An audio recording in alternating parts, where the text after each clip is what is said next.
ಆದರೆ 4 ಸಲ ಅವರು ಮುಖ್ಯಮಂತ್ರಿ ಆದರೂ ಪೂರ್ಣಾವಧಿ ಕೆಲಸ ಮಾಡಲಿಕ್ಕೆ ಆ ಪಕ್ಷದ ಧುರೀಣರು ಏನೂ ಅವಕಾಶ ಕೊಡಲಿಲ್ಲ.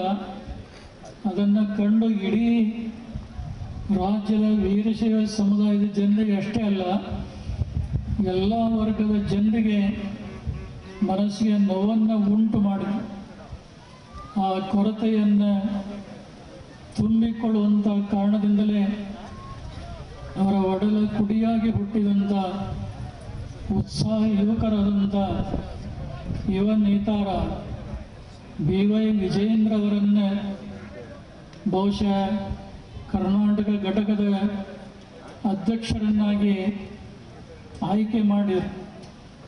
ಆಯ್ಕೆಯಾದ ದಿನದಿಂದ ಹಿಡಿದು ಇವತ್ತಿನವರೆಗೆ ಹೊರಗಿನ ವೈರಿಗಳಿಗಿಂತ ಪಕ್ಷದಲ್ಲಿ ಒಳಗಿರುವಂಥ ವೈರಿಗಳ ಜೊತೆಗೆ ನಿರಂತರ ಕಾದಾಟ ಸಂಘರ್ಷ ನಡೆದಿರುವುದು ನೀವೆಲ್ಲ ನೋಡ್ತಾ ಇದ್ದೀವಿ. ಆಡಳಿತ ಪಕ್ಷಕ್ಕೆ ಪ್ರಬಲವಾದಂಥ ವಿರೋಧ ಪಕ್ಷ ಯಾವಾಗಲೂ ಇರಬೇಕಂತ, ಆದರೆ ಆಡಳಿತ ಪಕ್ಷದಲ್ಲಿಯೂ ಕೂಡ ಒಗ್ಗಟ್ಟಿಲ್ಲ, ವಿರೋಧ ಪಕ್ಷದಲ್ಲಿಯೂ ಕೂಡ ಒಗ್ಗಟ್ಟಿಲ್ಲದ ಕಾರಣ ಇಡೀ ರಾಜ್ಯದ ಜನತೆ ಏನು ನಿರೀಕ್ಷಣೆಯನ್ನು ಇಟ್ಕೊಂಡಿದ್ರು ಆ ನಿರೀಕ್ಷಣೆಗಳು ಸಾಕಾರಗೊಳ್ಳೋದಕ್ಕೆ ತುಂಬ ನೋವನ್ನು ಅನುಭವಿಸ್ತಾ ಇದ್ದಾರೆ. ಆದರೆ ನಾವು ಹೇಳುವಂಥದ್ದು ಏನೂ ಇಲ್ಲ, ನಿಮಗೆಲ್ಲ ಇದು ಅರ್ಥವಾಗ್ತಾ ಇದೆ.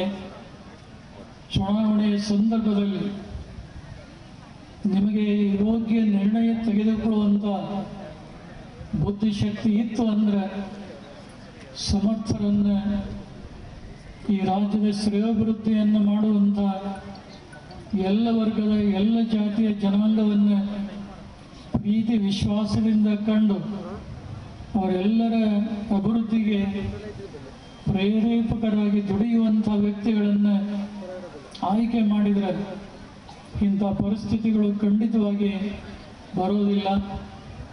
ಏನೇ ಸಂಕಷ್ಟಗಳು ಬಂದರೂ BY ವಿಜಯೇಂದ್ರ ಅವರು ಭಾಳಷ್ಟು ಸಹನಶೀಲರಾಗಿ ಕೆಲಸ ಮಾಡಲಿ. ಒಂದೊಂದು ದಿನ